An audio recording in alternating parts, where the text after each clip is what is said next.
So we started this event about 5 years ago. This is our 5th annual summit, and it spurred from the Youth Climate Leadership Program at Mass Audobon, where we work with youth leaders across the state on climate literacy and bringing kind of hope and inspiration to the climate crisis in our local communities. And so I've been working with the Protect Your Environment Club at the regional high school, helping to mobilize some of these events. This is the culmination at the end of the year, but throughout the year the club works on things like climate cafes, which are conversations on different climate topics of their choice. They mobilize around different issues that are important to them. This year we focused on sustainable lawn options for landowners and landscaping companies, and then they worked on trying to get rid of single-use plastics in their school. And so this is kind of the end of the year where we bring it all together. It's an entire day of immersion around climate action, climate justice, and it's open to, this year we have 7th through 12th graders from both the public charter school and the regional high school. Yeah, so I took a class this year. It was AP, Advanced Placement Environmental Science, and there's a whole unit on farming, and it actually opened my eyes a lot to some of the different farming practices that we use, and also the more sustainable practices. So there's the biggest concern in terms of land use is erosion. So farming creates a lot of erosion, especially when you're tilling. So there are a lot of solutions to reduce tilling, which then in turn reduces erosion. These include cover crops. There's something called terracing, so you can farm on the side of a steep slope and it reduces erosion. It's a certain way of how you farm. You basically go along the hill instead of down it. And then there's all sorts of no-till agricultural processes. Reducing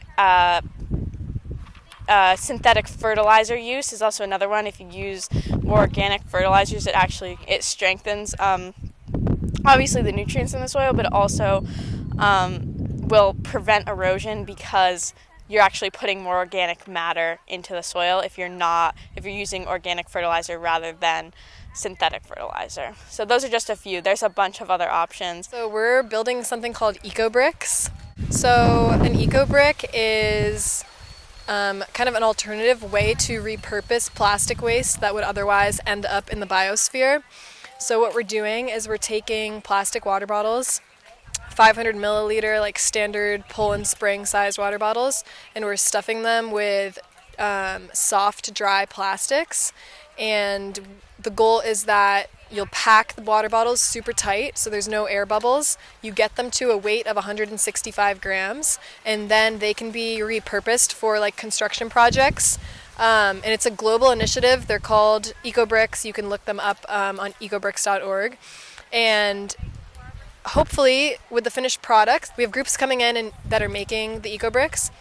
And the goal is that with the finished products, Felix Neck will be able to use them for some sort of construction project, so they can be repurposed. They become so dense that they can be used for a foundation. Like they can become dense like a brick. So for our workshop, we wanted to teach high schoolers and youth about the legislative process as well as how to get involved into some state, local, or federal action.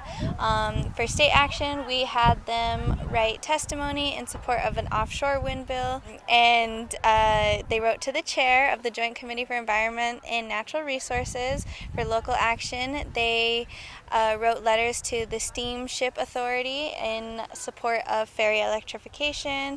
They also wrote their concerns to their legislators as well. So it was a really, really great day, and there's a lot of people really excited to start getting into some climate advocacy.